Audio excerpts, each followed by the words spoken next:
Future. Hospitality. Sustainability. Innovation. Awareness. We have to peak our emissions now.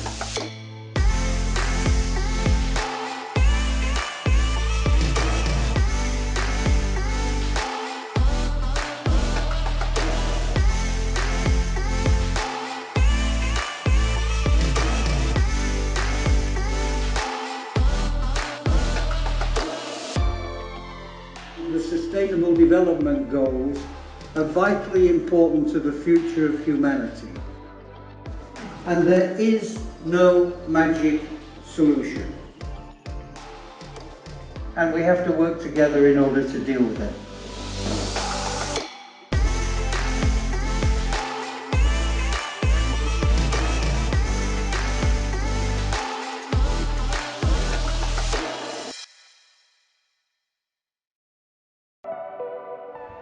Shifting is all about bringing an international community together to exchange on topics of sustainability and innovation.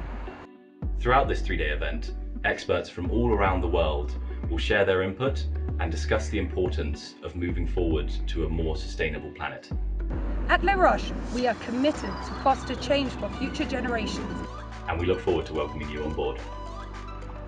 Shifting, where innovation meets sustainability.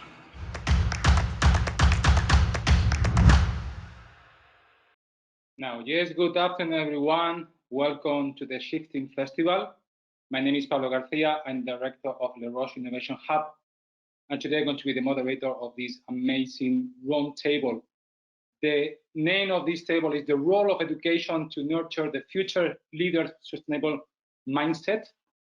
And for me, it's a pleasure to be here today with a panel of educators, experts in sustainability, innovation. Between all of us, we have hundreds of years of experience, and all of us, we are experimenting a new kind of education based on the current situation of the coronavirus. So without taking longer time, I would like to introduce to all of them, and after that, we start having a very interesting discussion. So let me present the panelists of this. Dimitrios Diamantis, Dean of Graduate Students at Les Roches Gran Montana, Blaise Crettol, Professor at HES-SO, Maurizio Caon, Professor at HES-SO, Edgar Barroso, Professor and Director of the Laboratory of Entrepreneurship and Transformation for Monterrey, Mexico, Professor Grichting, architect, urbanist, musician, and Doctor of Design from Harvard University, Antoine Perruchoud.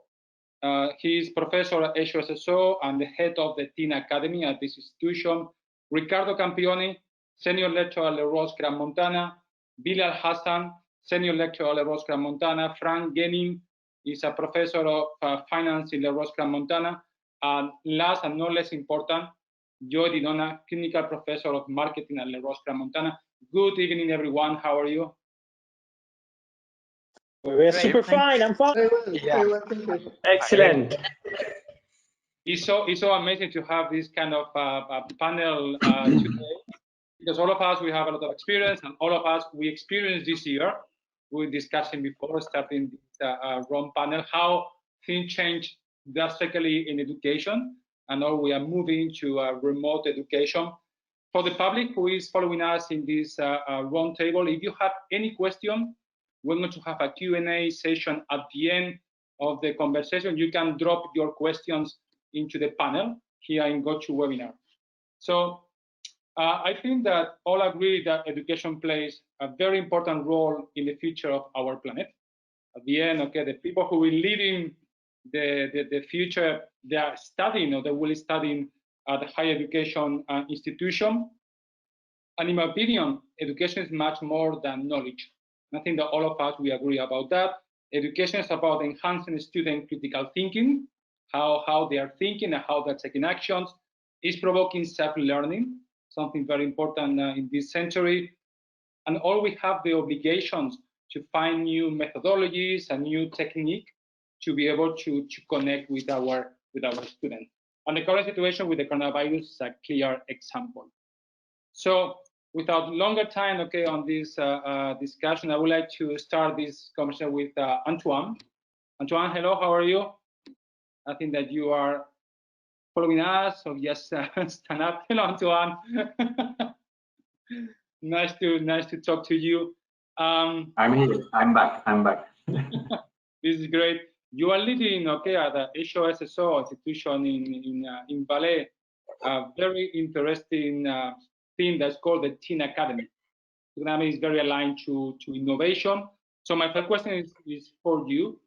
Can you explain to the audience what is the Teen Academy?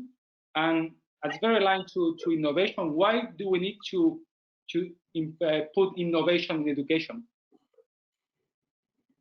Okay, thank you so much for let me share the experience we have done so far with the Team Academy program.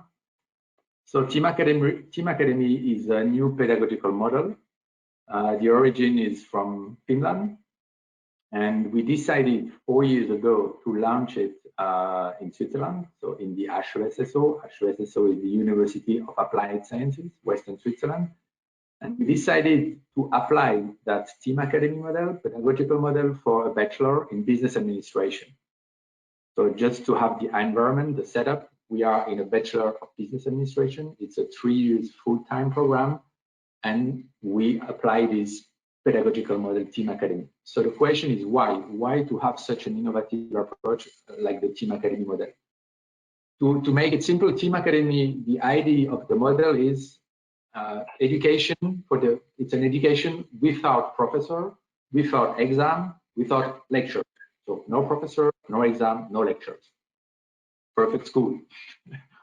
I really like it. Instead of lectures, you put projects in the center. So the students from the first day of their program, they have to launch projects, and they have to launch projects in teams. So this is the first rule of the education model: is instead of lectures like 2 hours of marketing every day or 2 hours of finance every Tuesday, no, you have projects and students have to launch projects. Then the second important aspect, instead of having exams, normal exams where you test knowledge, you could test knowledge about marketing, you could test knowledge about project management, you could test knowledge about leadership. No, we don't have normal exams. We have 21 competencies. And these 21 competencies are set from the beginning. So they are fixed for the 3 years, for the 3 years time of the program. So from the first day, every teampreneur knows that he has to progress every semester to progress on these 21 competencies. And every semester we do a 360 evaluation. A 360 evaluation in which every student has to demonstrate how far he is progressing on one of these, on some of these 21 competencies. And for that, the role of the professor is changing because we don't have professor anymore, we have coaches.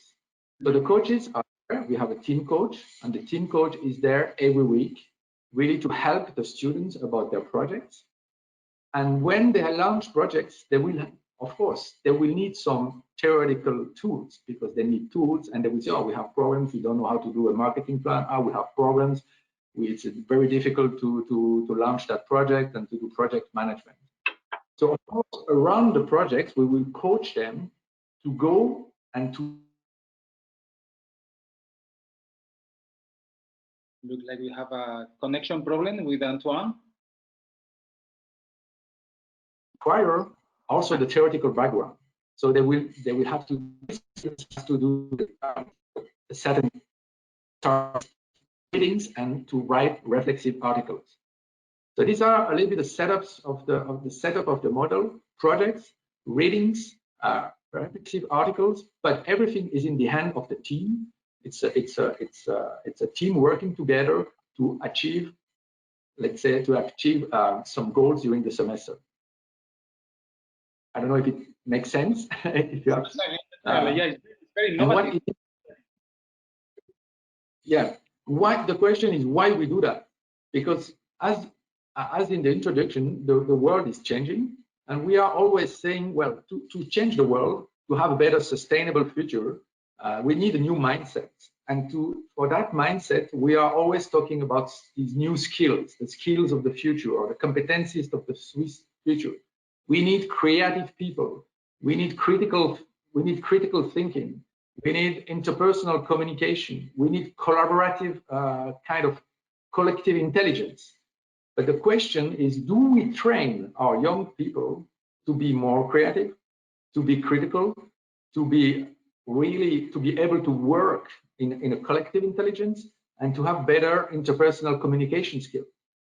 So out of why we did that is because we think we have to train. It's also a responsibility for the education to train the young people also on these social skills, soft skills.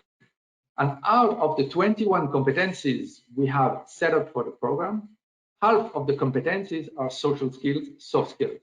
The other half are normal business administration skills like finance, marketing, strategy, project management. But the other half of the 21 competencies are creativity, leadership, and this kind of social competencies like entrepreneurial mindset. And so we also measure every semester.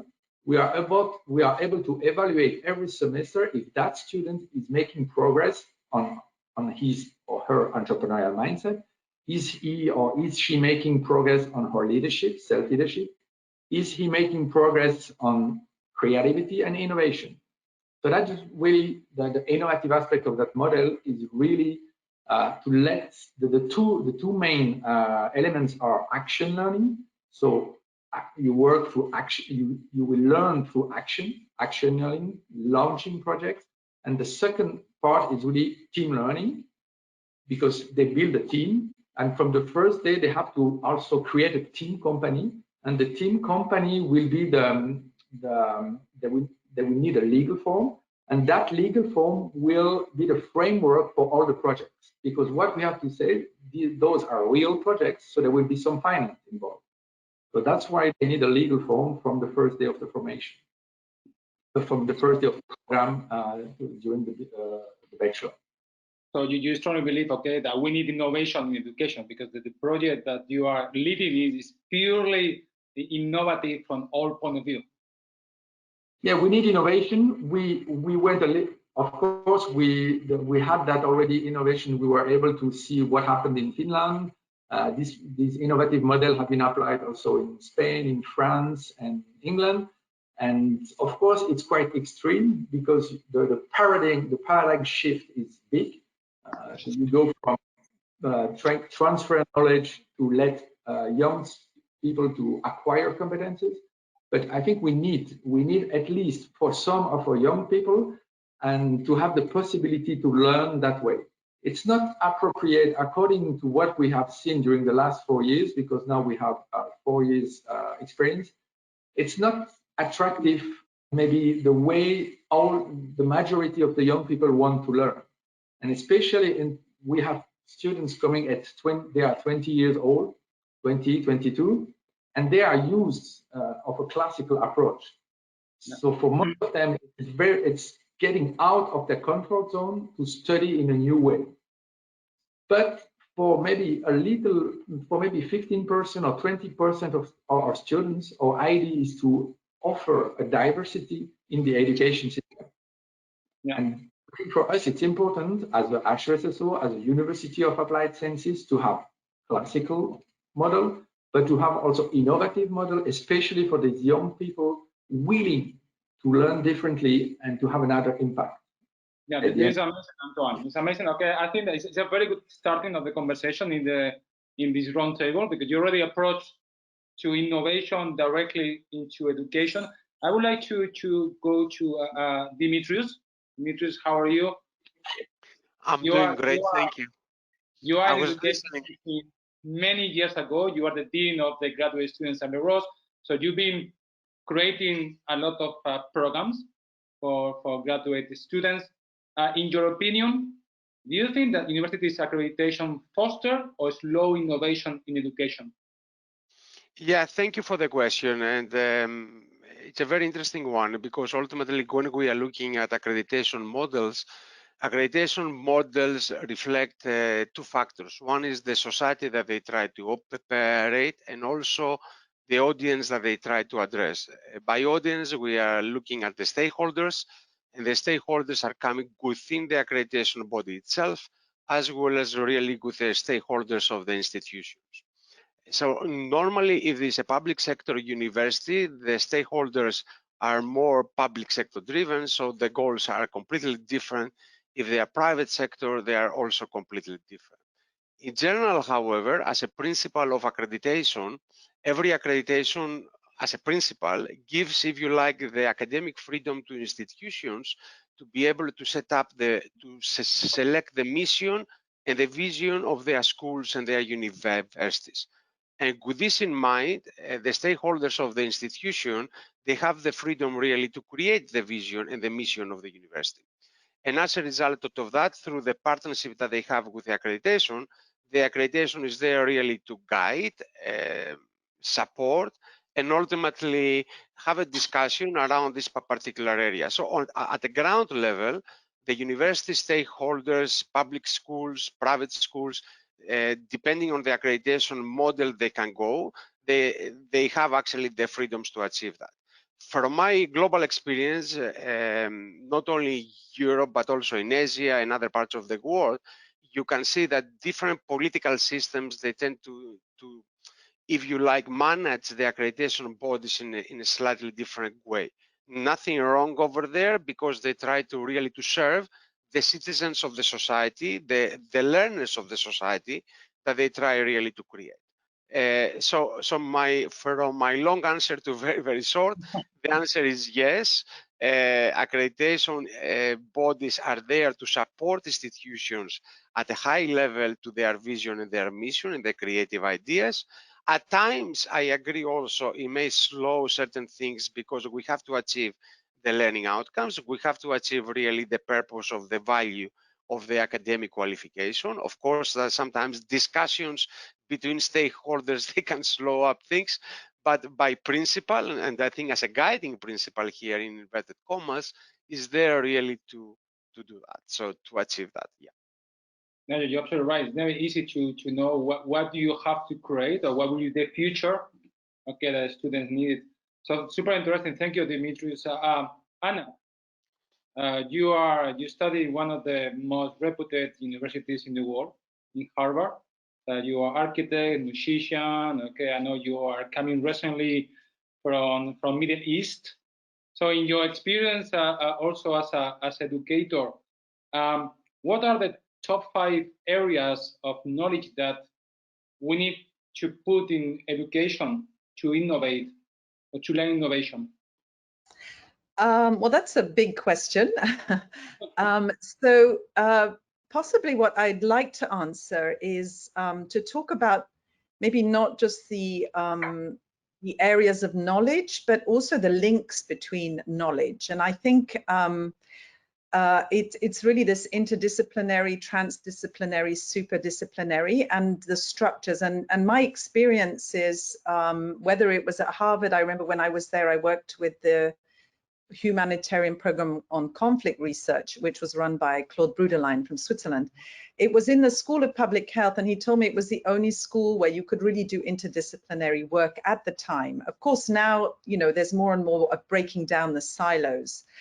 And when I was at Harvard, I took a music course, I took an art course in another school, but this was not necessarily the norm. But I think it's really that we also have to break down a little bit these barriers between disciplines. And I think actually the new subjects or new forms is a lot of sort of hybrid subjects, really. It's the linking of these subjects. So that would be my first take on that. And actually last year at Davos, the Swiss House had an event with our a Nobel Prize winner, Didier Queloz, and the head of the EU research. And the head of the EU research actually talked about superdisciplinary. He's also a musician, actually. And so we can see that this is really a topic also in research. And even Didier Queloz was mentioning how at the University of Geneva, you know, these silos still exists. So for me, and I having my personal experience as a very interdisciplinary educator and researcher,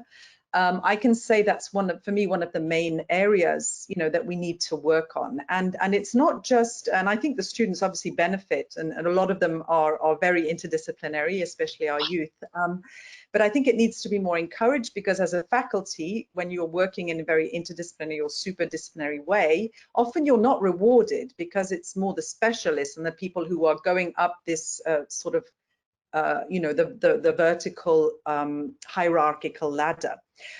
So I think that's really important, and it makes me just to build on what was being said before about these new programs, and it's a quote by Einstein, and he said, you know, imagination is more important than knowledge. So once again, also saying that, you know, we mustn't just create or teach knowledge, but really nurture imagination. So for me, as a professor of design architecture, and it's not just about the technology or the creativity, but we're also, you know, like the physicist Einstein or Caon, you have to be able to imagine way beyond what you know, what you're actually working on. So I think that's very important. So breaking down the silos.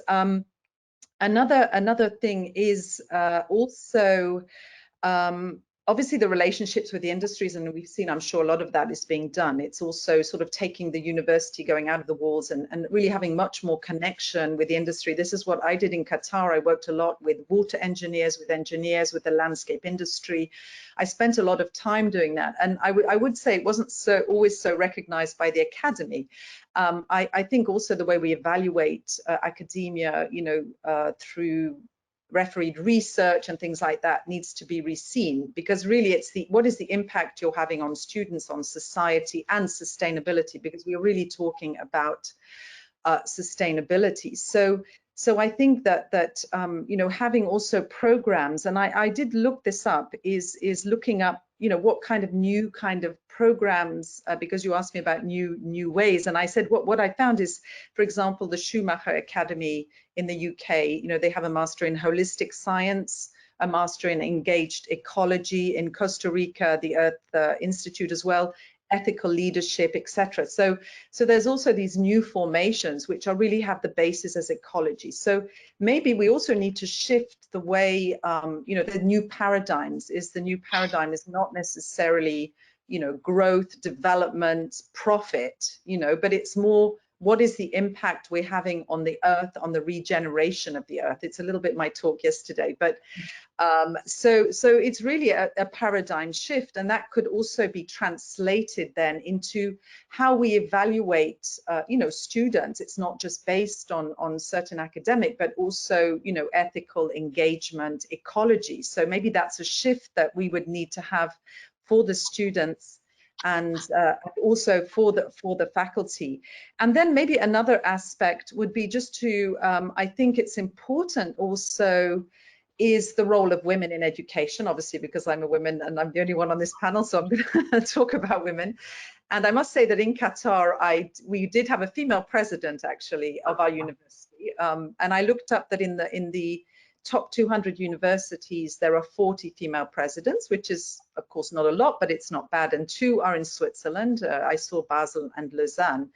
But I think it's not just representation, but it's also sort of patriarchal ways of doing things and matriarchal ways of doing things, and they're different. Maybe, you know, hierarchical structures and more rhizomatic structures like Deleuze and Guattari talk about. So maybe we need to bring in these different, and that's interdisciplinary, transdisciplinary is also more horizontal. So it might be that, you know, the structures have to also change. And you know, just if we see the COVID crisis, there was some articles and research. I'm not sure, this is not research, but articles about how the crisis was dealt with female leaders. And you know, some say the countries with female leaders sort of had a good crisis management. So it would be interesting to look at, you know, how do women do, how do men, and have, you know, look more into these ways of leadership. And it's to balance them. It's not to have one or the other. I'm not, you know, one of these feminists, you know, but it's really more about balancing and bringing in all of these, you know, the feminine leadership, the masculine leadership, the different types of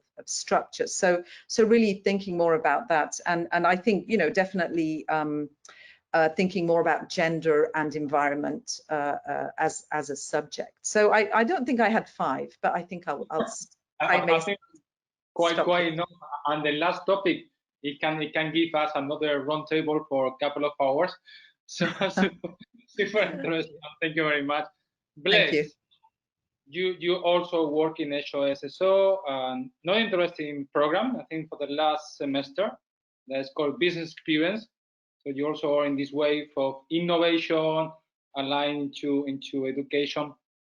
So in your experience working with the students at the latest part of the degree, what are the soft skills that need for innovation? Also, Anne mentioned about these skills, and also it was Antoine. So what are the skills needed to innovate? Yeah, thank you to be here. It's a real pleasure to share this with you. I'm very pleased to have heard Anna before, because she talked a lot about multidisciplinarity, and I just would like to explain a little bit the program I'm in charge of, because it's all about multidisciplinarity. In fact, as you said, I work in the same school as Antoine, so it's called University of Applied Sciences, and we are very much dedicated to applied sciences and experiential. We really want our students to experience what they learn, so we are very dedicated to learning by doing. So in the program that I lead, this is called Business Experience, and we offer the opportunity to all of our students to become an entrepreneur during their last year of bachelor thesis. And the point is that we mix several backgrounds. We have business and administration students, we have IT students, we have engineers coming from Valais, from Vaud, from Genève, from Bern also. And we really want them to mix together to build teams of 3 to 5 people, and to experience the life of entrepreneur during this last year of bachelor. And this is very, very interesting, because you know they come from several backgrounds, they don't understand each other so much at the beginning, and we try to encourage them to share their feelings also, and to have also this soft skills entrepreneurship, because it's very, very important for them if they want to succeed on the market. So everybody brings his technical background, if I may say so, but what they learn a lot is the soft skills during this year. And we have coaches coming around the teams, and these coaches, they help them to get it more fluent when sometimes it makes some difficulty to share with other backgrounds. Especially, you can imagine some engineers coming with facts and sheets, and the business and administration students, they want to sell, and they want to go on the market as soon as possible.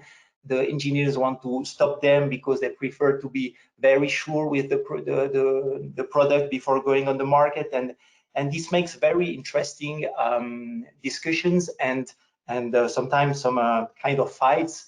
And so for sure we are convinced that they have to experiment it before going on the market, really. So they have 1 year to test as much as possible whatever they consider important to identify the potential of their business.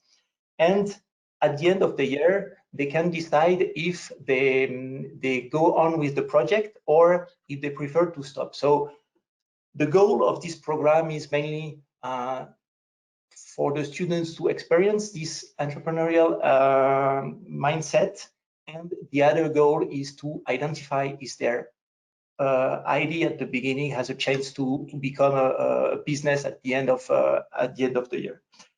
So in the program, what is really important is the mix of people. So to work between them, okay, create a team, find out which are the most important skills that people have, and to put them together. Absolutely, and especially this year, because of the COVID, we had to change some procedures creating the teams. Before, they were creating by themselves the teams, and this year we decided to use a tool which is called a Belbin tool, which is soft tool to identify the competencies of everybody. And we decided to create the teams, and the goal was to have all the needed competencies in each team. So now they are very complementary, but sometimes they understand even less each other because they are very different from each other, you know. So it's really interesting to see how they want to help each other, and sometimes how they want to defend their positions because of this multidisciplinarity and multi-competence. And that makes really a strong experience that they will, of course, use it for all year long after the school, because they will be confronted to this situation in their jobs. Either they become entrepreneurs or not, but still they will have this mindset of collaborating with other people, and also the mindset of entrepreneurs, so that they are more dedicated to entrepreneurship or intrapreneurship if they come to a big company. Yeah, amazing, Blaise. Okay, I think this is an amazing program. I always like this kind of new mindset in education. I want to come back to you later. Ricardo, I think I would like to bring Ricardo, if he's there. Yes, I'm here. Absolutely. How are you, Ricardo? Hello, guys. Great discussion so far. Yeah. Thank you. You have a lot of experience in education, but also in hospitality. Okay, in hotels, and you love technology. How you can give appetite to students to be more innovative, or to find innovation as important? What's your opinion? Great question. I think I have an answer from experience, Pablo. I like the word that I always like is meaning. Yeah. So I'm big, and I think this came from the hospitality experience. And also, if you think about innovation, I mean, innovation could be really cool and nice, but only if people are using it, meaning that you have to have a goal and a meaning on it. So for me, when I approach innovative, say revenue simulation games, say any apps, anything that we give to students, I always try to bridge the gap towards the practical meaning of why you're doing this, why you're using this app. For example, if we're using Slack, it's just because many companies are using this app. Or if you're introducing any concept from AR, artificial intelligence, other things. I mean, theoretic is all good, but it's so important to bring it on the meaning. And most of the time with my students, we bring samples in class and discussion towards profitability, which ultimately, as you know, Pablo, also from your experience as well in hospitality and in teaching, I think it's a key element. So that not just for an innovation, but any theory. Yeah, and I like a lot what we said before about coaching and professor, and I like the fact that we get out of theory and more also what we talk about in previous thing with Dr. Diamantis about soft skills. But I think, yes, giving meaning, students need to see, no matter what innovation, what is actually the practical meaning of it, whatever is profitability, whatever is improve operation, decrease in cost. And so that for me is key. Yeah. So, okay, at the end I mentioned before, okay, it's learning by doing.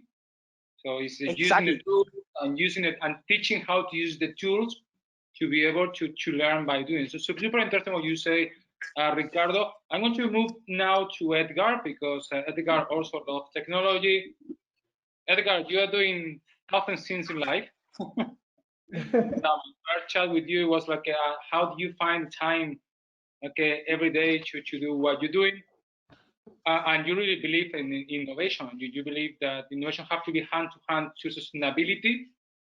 Do you think that showing sustainability at universities is enough to teach innovation? Thank you, Pablo, and I'm very happy to be here. I think sustainability is a key element of education, but teaching innovation, for me, we try to make a different approach from many programs. We try to see innovation in the long term of the lifetime of a student. The first reason to do that is because we don't think a student is with us for 4 years and then he or she disappears. Quite the opposite. It's actually the commencement, right? You start your career right after you graduate from the university. So we try to see it as a journey more than, okay, let's try to make a business and then we try to see if it works or not. It's more like a process that we have with them. So sustainability is important, is key, because it means the future.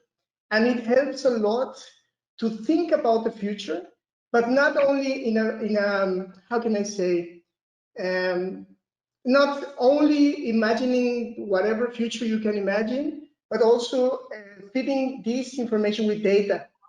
And I think, I mean, you know that I come from music, and music, it balances very well the objective, the data, with imagination, with creativity. And I think the best way to teach innovation is, as Anna was saying, is to have students that are unique in the sense that they can combine their own interests, their own talents. And that's where we come in. We come in as guides, or you mentioned coaches. We go with them, we talk a lot with our students. We try to make a real connection, not a connection that it's only, you have an exam and then you pass the exam and then you're gone. And that approach has helped us a lot. We call it horizons architecture, or we try to actually combine architecture with innovation, with abstract thought and so on. So sustainability is key because it helps us to think about the future. It's key for so many reasons that, I mean, I'm not going to go into that in these 3 minutes, but it's absolutely crucial as a part to teach innovation. But I think I'm going to go very fast. I think in order to, I don't know if the verb teach innovation, I like it so much, but definitely talk about innovation and being one of the most important skills, along with so many others, right? And this is what I wanted to put on the table. It's not about one thing or the other. It's about a set of skills. Yeah. But I think we're going to look into the future to a more individualized kind of way. We can't expect that every student is going to have all competencies in the same level, because I don't think humans are the same. So I think we're going to personalize a lot more, and I think that's one of the main things. And we work with them a lot in what are the legacy they want to become, and this sustainability definitely comes into place. Community, of course. With whom are you going to build this thing that you want to build? For how long? We take the variable of time, which is something that sometimes in music is very important, but sometimes in innovation, time is such an interesting topic. And then each student, they create their own learning path. It's very project oriented, as one of the panelists was saying before, but they have to build a whole curriculum based on their projects. So each student have to read a certain amount of books, a certain amount of presentations, a certain amount, but they build themselves their own curriculum. Also context and also sustainability comes into place. Where are you trying to build your thing? Is it local? Is it at state level? Is it national? Is it international?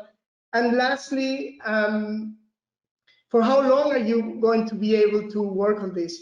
And this is key. This is my last comment, because sometimes I think, especially at the bachelor level, we expect students to make decisions that are so tough, right? Mm-hmm. Like to make a business, and then we sometimes in universities we say, okay, so this is your business, it works, but maybe this student, it's okay, but I don't want to be this for the rest of my life. I want to be this for 5 years, and then I want to switch. And then, because to be honest, I'm sure that if I ask everybody at this panel, that's how we did it. Exactly. No, you're absolutely right. And the new generation have new way of thinking. They're using new tools. They are new way of communication and new set of skills that us as an educator, we need to be updated. Yeah. Many times we are requesting them to follow us, but sometimes we come back and say, okay, what they need and what will be important for the future. Absolutely, and this is an interesting topic because we need to show with example. Yeah. The same way that we teach, by doing, by practice, but so that's great. But they also need to see that the faculty or us, we do these kind of projects. We are not afraid to try new things. We're not afraid to make our own methodologies. We're not afraid, because that might be more powerful than teach the definition of innovation, It's very great. Okay, we're going to move a little bit more into innovation with Maurizio. Maurizio, hello. You are an expert in technology, so I really like to listen to you. You can just speak about technology in a very simple way that make people understand that it's not something complicated, it's something that we are using every day. So do you think that you can innovate without knowing technology? Oh, thank you for the question, Pablo. So I think first thing is maybe to clarify what technology is. So anthropologists tend to define technology as every piece of artifact ever created by humanity, because everything that has been created so far can be defined as technology. But nowadays we just use this to refer to digital technologies, because these are the ones who are at this time changing our society, and that's what we are actually really focused on. And so is it possible? Well, in my opinion, it is. Of course, you can create products without the knowledge of technology, but in my opinion, there are different levels of knowledge about technology. You can be a technical expert, but you can be just a tech-savvy person. And this makes a huge difference in how you can innovate using technology. And what, in my opinion, should be the main goal of educational programs nowadays for the schools which are not about engineering, it should be that they should encourage all the students to learn how to use digital technologies in a creative way in order to solve complex problems. So in this case, you don't need technical knowledge. You just need to understand how more or less they work and how they impact on society, because digital technologies are not disruptive for themselves. They are just a tool. So it's a tool that you can use to achieve your goal. So the real innovation still resides in your vision, in your strategy, and your execution. Technology, in particular digital technologies, can maybe help you with scaling up, with having a broader impact, a broader audience. But still, it's the human factor which is making the difference here, which is still ideating. We don't know for the future, because many talk about artificial intelligence surpassing the human intelligence.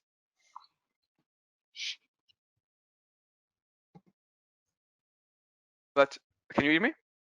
Yeah, we can hear you. Yeah. Okay, sorry. And so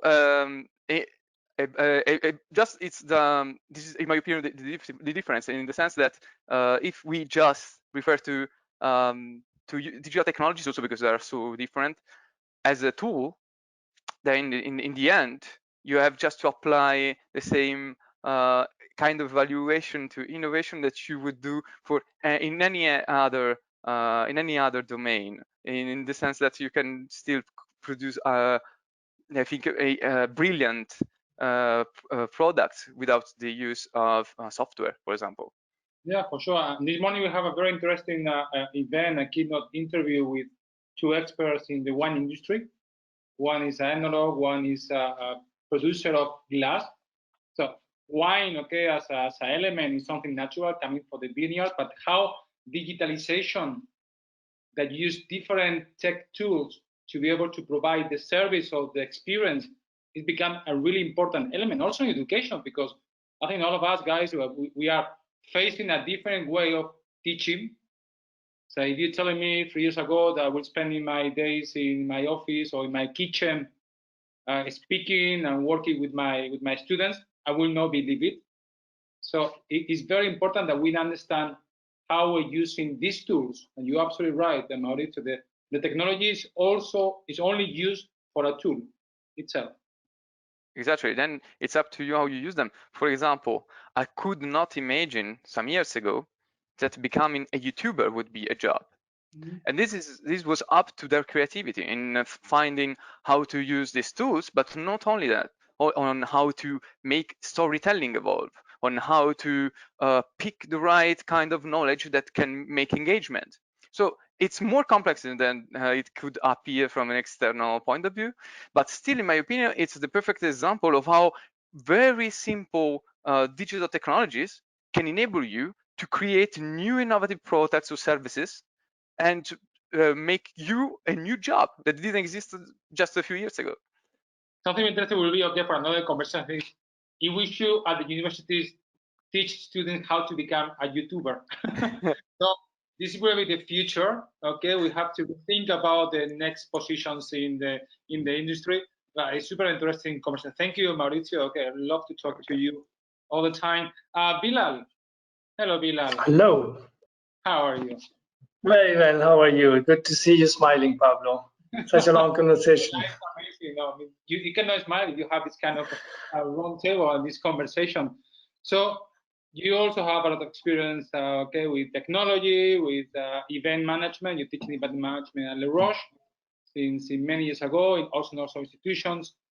And you use in event management a lot of tools to be able to produce this service. So it's part of your daily activities to bring that tools into the classroom. So what is the student should know first to be able to propose a serious innovation? What is important, okay, for them? Very interesting question. So first of all, I think innovation is an ongoing process.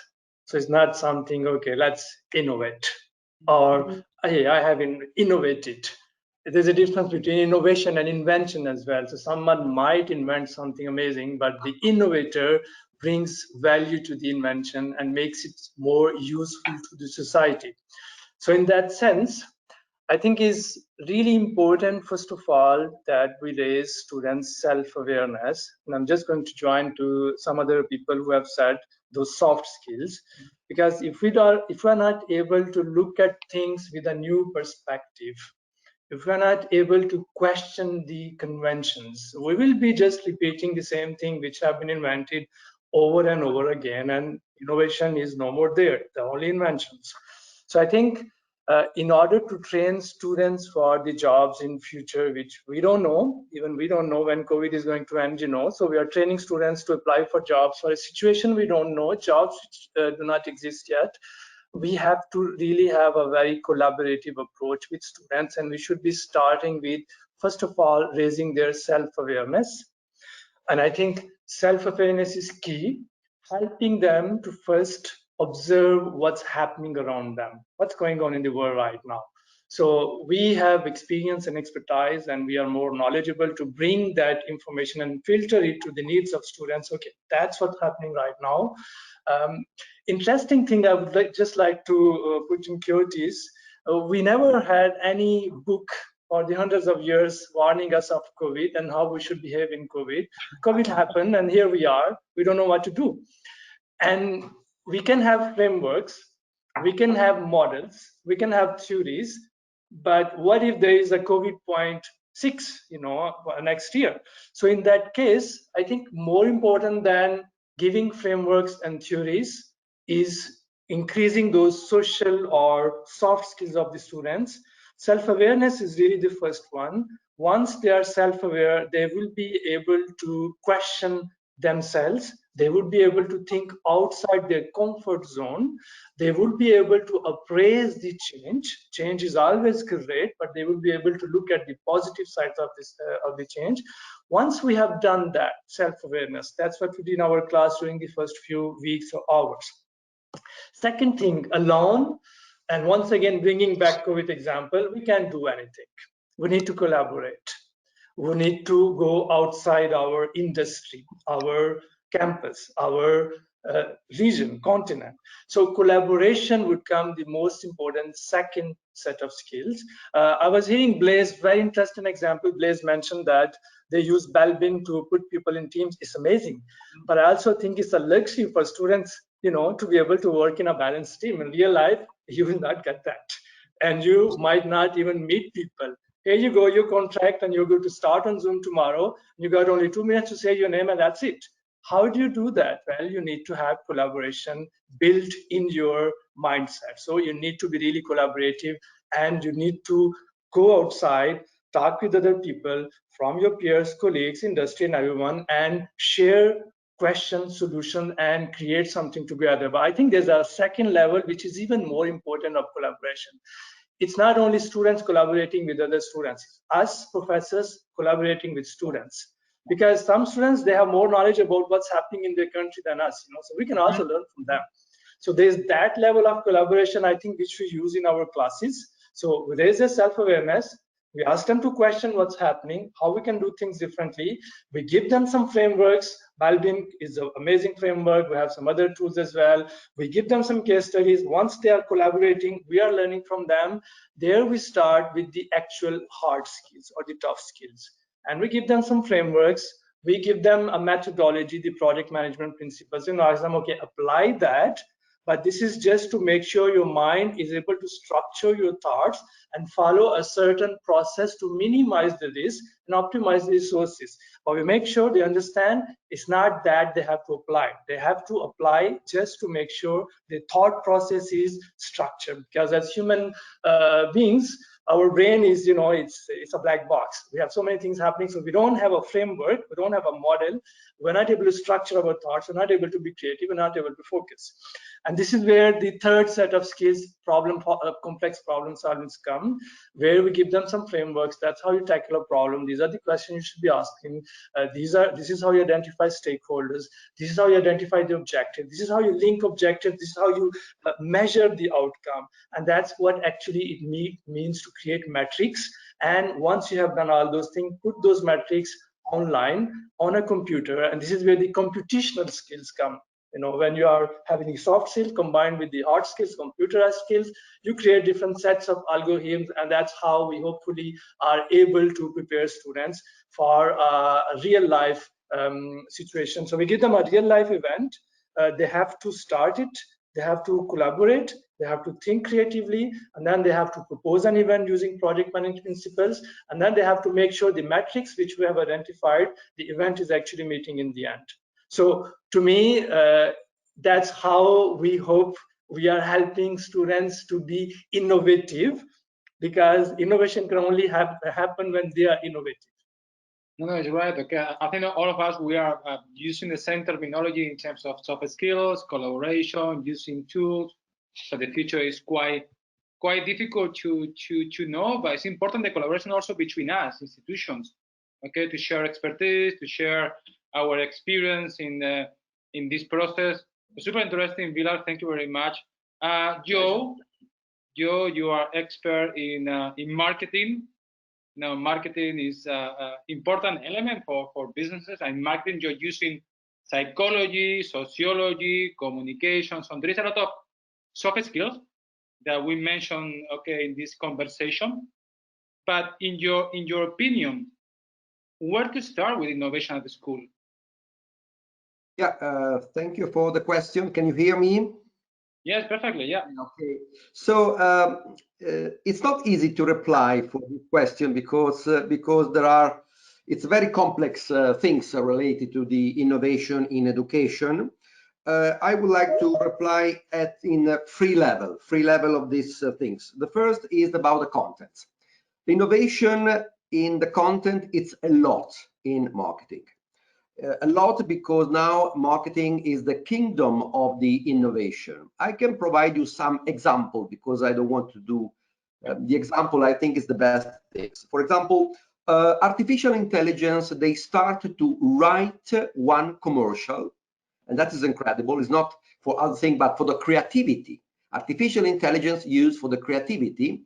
And the Lexus, for the luxury car, is the first company that used artificial intelligence for creating one commercial. Another interesting thing is the virtual reality. For example, Marriott, with the teleporter and with also other things, starting to work a lot with virtual reality, and put the images of the new concept of hotel. They have a laboratory of for the hospitality, and they can show through Oculus the hotel of the future. So that is another example, very interesting, of innovation in our sector. Also, the use of the programmatic advertising. Programmatic advertising is very interesting because you can arrive, it's a personal communication, arrive exactly to you. In relation of what you search in your Google, which kind of keywords you put in your Google search, they can address you exactly that specific communication. And one of the companies that use programmatic advertising, for example, is Roches. Okay, so Roche is one of the companies that use this. Another interesting thing is also the sensorial aspect of innovation. In these days, in the touristic communication, Australia, and if you go in the Australia website, they promote the new, they have 8-9 videos in which, with technology 8D for colorful and sound, you can put your headphone and you enter completely in the world of Australia. That is a very immersive system, very innovative for finding exactly the real situation of Australia, the real things. So that is one example about the content. They are very, very innovative, the content of marketing. Another aspect quite interesting is the delivery of the content. You know that teaching is not speaking. Teaching is a transfer capability from the brain of the professor to the brain of the student, and it's not finished. When the students start to use these skills, this capability that we are able to transfer to their brain, that is the moment in which they have acquired this capability for doing something, and that is the moment, I'm a businessman, in which they have the money back. Okay, that is, I think it's one important thing. So in this kind of delivery, you know that we use a different platform. We can use a Microsoft Teams, we can use a Zoom, we can use many other platforms, and we have a free level. When we teach, we have a student in presence, and we teach in one way for the student in presence. We have student in remote synchronized remote, and that is another style of teaching. And we have student not synchronized in remote, that they listen this recorded lesson in the second time. This is a different again, because when you have the student in remote synchron, you have a lot of discussion. When you have the student in not synchron situation, you record completely all the lesson without any interruption. So it's a different concept again of delivery. So this is another aspect about the delivery. And the third one that I would like to share with you, you know that I am a fresh PhD of social sciences of the University of Lausanne. And one aspect quite interesting is the feeling. The feeling is very particular related to the innovation. So this is one of the points. I probably have a different opinion of the others. For me, remote learning is warm, is not cold. And why? Because when the student come in the university, enter in one external world. When we enter in the world in remote through the world of the student, we enter in the private world. We enter in the house, in the privacy of the student. So in this case, from the psychological point of view, we are host. In the other case, is the student that is host of our institutions. So for this reason, the feeling is different, and this is the reason why the student, they are so comfortable.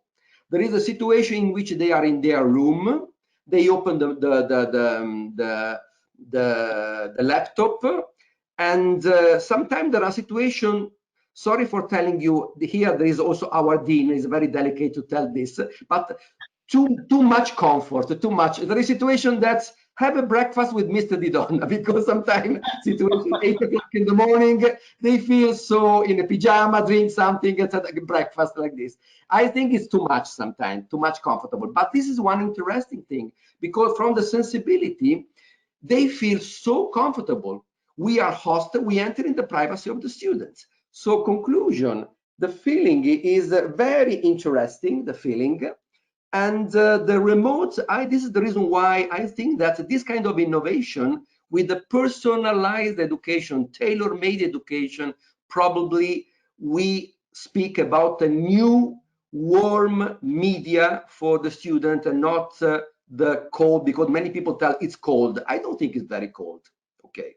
I find you know, I find amazing, okay, not only for the new way that we are delivering information, like you mentioned, it's a different way because it's like they are receiving you in their own home, but also I feel at home with small kids.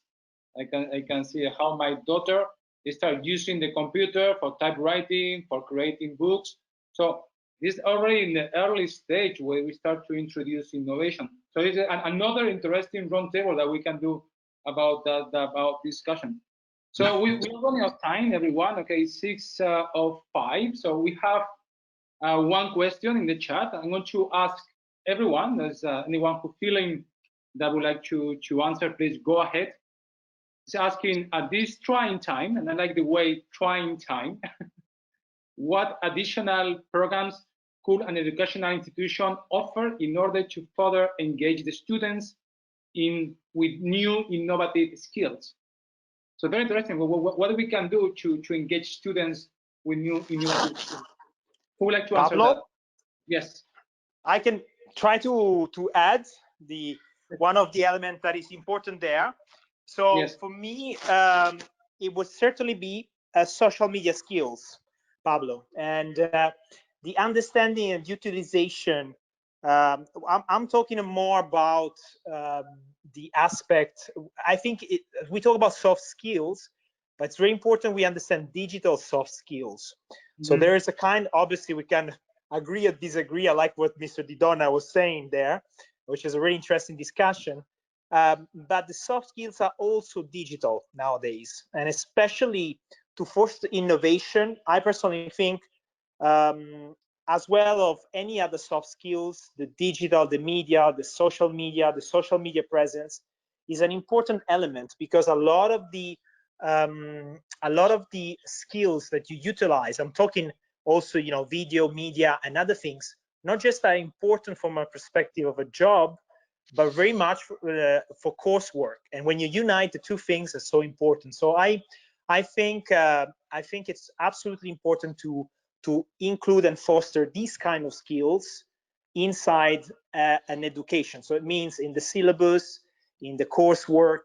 It's really important to often use things like Twitter, research in areas that are a little bit more, I would say, mainstream, but at the same time, help you understand a little bit the connection.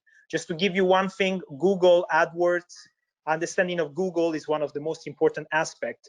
And, you know, there's a lot of, it's practical, it's pragmatical, but it's a skill that anybody needs to know, search engine optimization and so on and so forth. So that's for me something that needs to be integrated in the way you can deliver any class, but if you can include that in the coursework, again, in evaluation and so forth, that's really the future of it. And I think you can also get it in the first years of the students, where together as the soft skills, you need also to cover that. Yeah, that's absolutely right what you said. Yes, Dimitrios, please go ahead. Yeah, for me, and I think I've been a sustainability researcher. I did my PhD in ecotourism in the 90s, and I started, if you like, when I spoke to my supervisor at the time after my master's, and I said, which topic shall I choose to do my doctorate about? He gave me two directions.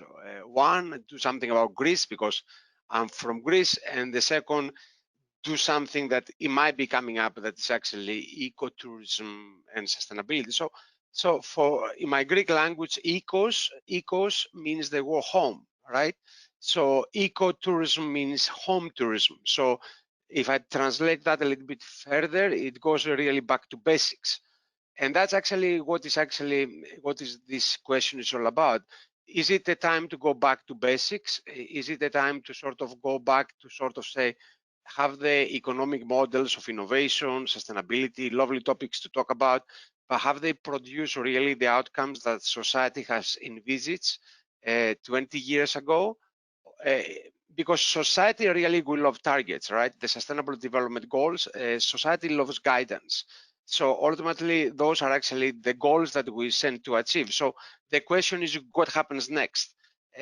So the programs that we, in other words, we need to develop, they need to really also to stretch a little bit more key words that they are happening. Say, for example, how we are teaching partnerships, how we are teaching diversity, how do we are teaching networks, how we are developing business cycles in a circular economy model, how we developing dynamic balances between different groups in the society.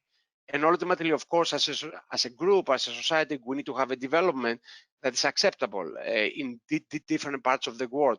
So it's not because sometimes we sort of we are obliged by curriculum to do certain things in a certain kind of way, but we also, of course, we need to be respectful of what has been the tradition, but at the same time, we also have to be able really to educate our young generation, the students that is, to be able to get a set of skills that they are suitable to the environment that they will grow. And the environment that they will grow is now, but also in the next kind of 10, 20 plus kind of 40 years.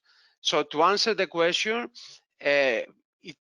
what the schools can do in this kind of moments in time, I think the global situation of the pandemic, they forced us, A, to be at ECOS, that means at home, and B, to go back to basics. And as a result of that, I think that's a good reflective notion that we can have. No, you are absolutely right, and the future is very uncertain. I think that now we start to create this debate about the future of education. And was something? Yes, I just wanted to maybe add to that. Thank you. Just to say, maybe it's an opportunity also for the students to sort of question them, because this situation brings different, whether it's fear, uncertainty, living with uncertainty. And maybe to get them to reflect themselves on how this makes them rethink about what's important to them, and to make connections, as you were also saying, Dimitrios. But for example, our relationship to nature, to other species, etc. I think I mentioned a bit in my lecture yesterday, but I think we're being, the COVID is really challenging us on many different levels. And I think for the students, maybe it's good to let them also, to challenge them to to try to find some kind of answers, or how this makes them maybe rethink, the way they are or what they want to do in the future. I think there's a great opportunity, and for all of us, I think, anyway. And I liked what was said before by Mr. Bilal, who's raising his hand about, also learning from the students. I think that's really important as well. Super amazing. Bilal, please. Go ahead. Yeah, I just wanted to add, I think one thing to mention, that once again, bringing back the innovation topic, it's our ability to question what we have been doing. And if we want to do that, I think it's an important aspect of looking outside industries. And there, I'm loving to see all faces right now here who are from different industries together. To me, an innovative class of the future, before even we talk about which class, would require a professor to be actually 3 professors. One who is directly in the industry, who's actually having a real-time, like the BBC News headline industry knowledge. One is actually great at structuring the knowledge and delivering to the student. And one who's really on the academic research side to make sure it's academically validated. So we can put 3 people in one professor, then whatever course we will teach, it's going to be up to date, relevant, and it's going to prepare students to the most current situation. So I see one professor being actually 3 people in future. I hope it makes sense. Oh, it absolutely makes sense, Bilal, what you say. And I think we have to, all of us, to first of all create this collective intelligence. Someone mentioned before in this conversation, collective intelligence, communicating about how we're going to do the new education. And I think all of us, we are facing that moment that, okay, we need to change, but with direction. How will be the future? What will be the needs of the students? We have a very interesting question from one of the people in the public about how we can virtually achieve in a classroom what can virtually achieve in a virtual classroom what before we used to achieve in a normal classroom. So how you can make this connection is not only about education for knowledge, but also about how you educate to collaborate with other people, like mentioned before by Blaise or Antoine. So I think that we should create more debates like we are having tonight. I think that we have to learn from each other. This was the magic of this roundtable. 10 different professors from different backgrounds, different universities, and all of us, we agree about the collaboration, the communication, the soft skills, etc., etc. So if you like to say last word before we are leaving, okay, this conversation, anyone would like to say something? May I just very quickly, because I just want to jump into what Anna said and Bila said. I think that what we can do in universities now is to listen. To listen very deeply, not to think that we know how to teach students, what is best for them, and so on. And this is so crucial for us to completely change our mindset as professors that come there to teach a lecture. This is the knowledge, and that's it. I think that will resume everything that I wanted to add. It's the time of deep listening. Yeah, very good. You, please. Yes, one of the problems is that in the past, the timing of your knowledge became very short now. For example, the people that learn marketing in the 90s, they can burn these kind of books now. Everything is completely different, completely different.